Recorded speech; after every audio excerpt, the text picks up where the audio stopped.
Hello everybody, my name is James, hope you're doing well and welcome back to another video. And today we're going to be talking about some of Lewis Hamilton's comments on his engineers, as well as a new verdict that's been issued on George Russell.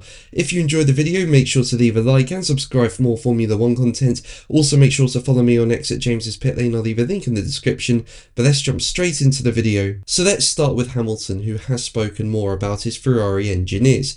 Now, as we know, in Canada, it's not been a great start to the weekends for the Scuderia. I mean, in FP1, Charles Leclerc ended up having a crash. He locked his tyres up going into turn 3 and then understeered onto the grass on the outside.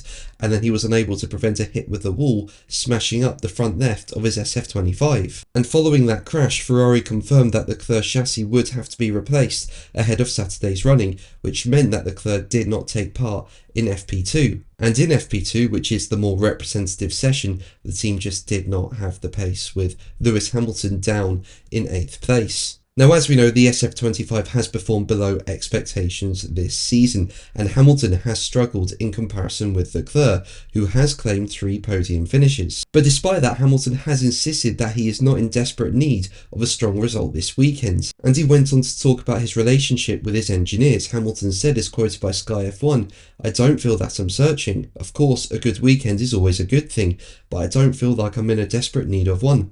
I think it looks a lot worse on the outside than it probably is on the inside, even just coming from engineering now. How they set the car up compared to any other year that I've been here is completely different. Having discussions with engineers to change things, there's a certain way that they like to work, and I say, hold on a second, that doesn't actually make sense. This is what I've done for the last 18 years here, and it's worked in a lot of them. Getting those things consistently, working with the team, and making sure you're working in a constructive way to make changes to the car very much has a real sweet spot, and we're trying to get it working at all tracks, which everyone's having to struggle with. I'm hoping this weekend can be strong."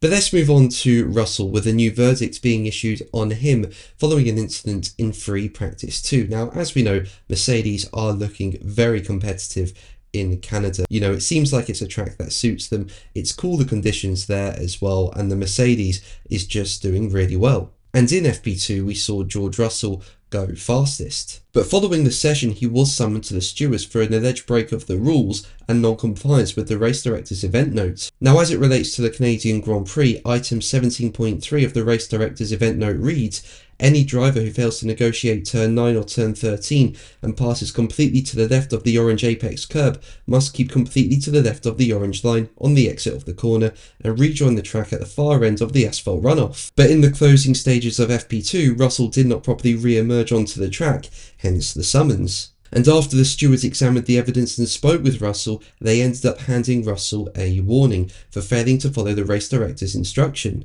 The stewards' verdict said, "The stewards heard from the driver of car 63, team representative, and reviewed video and in-car video evidence. The driver of car 63 explained that he had just pitted for new tyres, and at turn 13, he lost the rear of the car, and had no alternative but to leave the track to the left of the orange curb on the inside of turn 14. He said that he was focused on keeping the car off the wall and cut the orange line on the exit of turn 14. He said that he immediately realised that in doing so, he had not complied with the instruction and apologised. No other cars were affected, and the rejoining was not unsafe. In the circumstances, we determined that a warning was appropriate, consistent with earlier decisions for similar infringements in free practice at this circuit." But that's going to be the video from me today. Thank you ever so much for watching. Make sure to like and subscribe for more videos, and until the next one, take care. Bye.